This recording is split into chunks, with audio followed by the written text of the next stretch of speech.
Hello, welcome to Teachers Inspire Teachers Group video series. My name is Arikewuyo Abdurrafia, and I'm so excited to be talking to you today.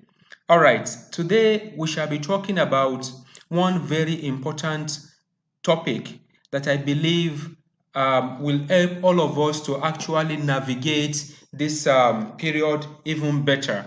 We are at such a time where the whole world is at a period of uncertainty. We are at a time of fear where we don't know what will happen, in the next coming days. And all we can do is to pray that as events unfold, things get better. Now, but we are here now. How do we cope with this time? How do we manage our situation at this time? How do we navigate this through this period and come out even successfully at the end of the day?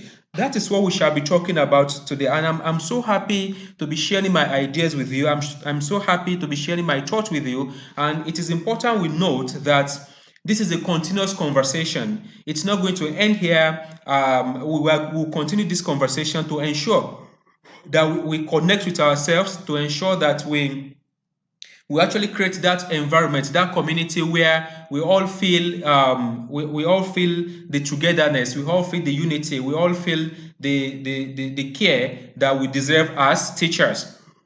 All right. Now today I'll be sharing 8 tips, 8 strategies that I believe if we apply them, they are going to help us to live at this time even better. At such a time where there is a lot of uncertainty. All right. Number 1, obey all government orders. Now, this is very important. Teachers are role models. We are supposed to lead while others follow. We are leaders of church. People listen to us in the community because of our role in the society. So it is important that all the orders and the rules and regulations that the government are putting in place to ensure that this COVID-19 is the spread is reduced and eventually eradicated. I think it is important that we lead in obeying this order so that others can follow. All right. Number 2. Now, it is important that at this time we take things a step at a time. This is not the time to unnecessarily multitask. We need to know that no matter how passionate you are about your job as a teacher, no matter how passionate we are about our role in the society, all of these are also telling on our psychological health, and it is important that we consider this also. So we must begin to create this conversation. Now, we should begin to take things slowly at this time. We should take things easy because we are also part of the bigger community where this COVID-19 is affecting everybody. So this is not the time to multitask. This is not the time to be concerned about what lies in the future when we are not there yet. Yes, it is good to plan for our future. It is good to strategize for our future. It's a very good thing, but at this time, we should not allow all that to create pressure on us because we have had enough of this. So we should not create more pressure for ourselves. Let us take things a step at a time. Let us live for now and leave the future alone. All right, that will take me to my next step. Now, we cannot predict anything now. It is difficult to predict things accurately now. Is it our economy? Is it the community health? Is it anything? It becomes very difficult to predict now. So we need to live for now and leave the future alone. Also, we should avoid feeding ourselves with negative news. They have a very terrible impact on our psychological health. And we must be strong. We must keep ourselves to be stronger and prepare ourselves for the responsibility ahead because COVID-19 will go anyway and the whole work will start all over again. We are going to start afresh at the end of the day. So we must prepare ourselves for all of that by ensuring that we take things easy and we don't begin to make unnecessary predictions that could affect our psychological health. This is very important. So let us leave the future alone. Let us leave our big projects alone. Let us leave our big plans alone. Let's focus on the now. Let's focus on the basic things that will nourish our existence, the basic things that will ensure that we live a fulfilling life at this time. Because this time, the kind of situation we had demands a different strategy. It demands that we should review the way we live, and even the way we think about things. We must review all of this. So please, let us leave all of those predictions alone. It shall all pass at the end of the day. Okay, number 4. Now, a lot of schools are going online now, and it's great. It is fantastic that we are now considering some of these other options of ensuring that teaching and learning continues, irrespective of the walls or the barriers of the classroom. And I think this is a very great thing.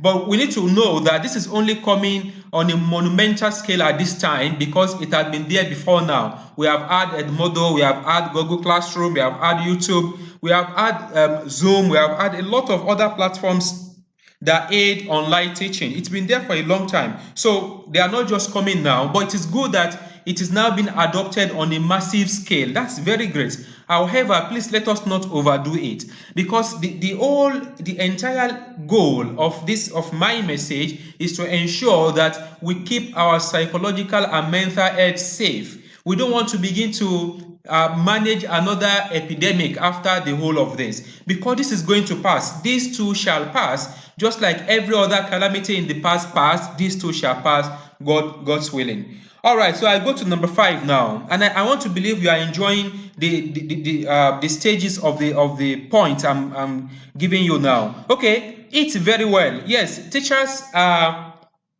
we have a very big challenge in this area, and I think it is a time for us to begin to address some of these basic issues, because we are also human beings and we need to take care of ourselves. Yes, we've worked hard to ensure that we build, the future generation, and that's very great. That is a highly rewarding task that we are doing. But all the same, our health and our well-being is also of extreme importance, and that is why you should eat well. We are known for eating junk because of time. We want to really manage time to ensure that we have enough time for our for our task and our career, for our responsibility in school, to plan the lessons and all that. But at this time, let us slow down, take a lot of fruits, take a lot of vegetable, take a lot of water, and so on and so forth. We know the right combination of diet that we are supposed to take to keep healthy. Okay, number 6, have a nice sleep. Let us have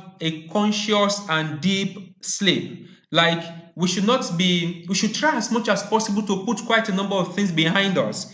There are so many things that can actually weigh us down. There are so many things that can place pressure on our psychological well-being. So at such a time like this, let us try our best. I know it can be difficult because we are all in this shoe. I can understand the pressure of the possible job loss, the salary cut, so many things that could happen to our job, that could happen to our profession and all that.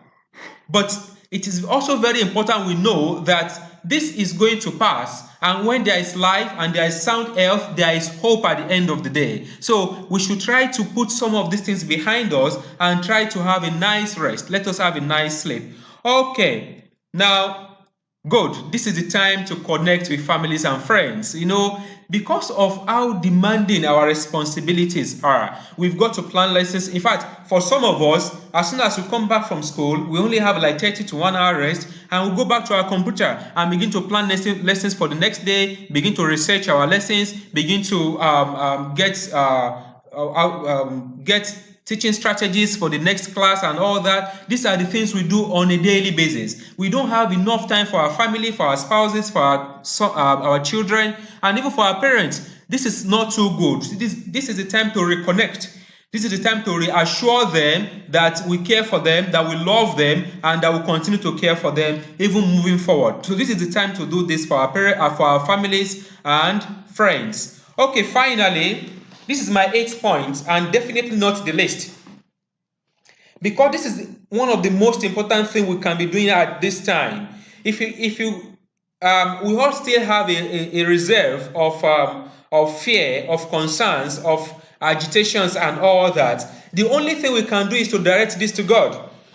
Because at such a time like this, the only being that can help us out of this crisis is God, and we've got to actually talk to God. So it is important that we make prayer our priority at this time. If you don't pray before, please, this is the time to start praying. Let us pour our hearts to God. Let us try to express your feelings to God, because He's the only one that can actually do all of this for you. Nobody else at time like this. So I hope you enjoyed this lesson, and I hope you have learned one or two things from the points that I raised. Like I said, the conversation continues. It doesn't end here. You may have better tips than I do. You can share that with us at the comment section below, so that everybody can learn and we can relate together as one community and support ourselves at this time. Know that you are not alone. We are together in this, and we shall survive this. Thank you. Have a nice day.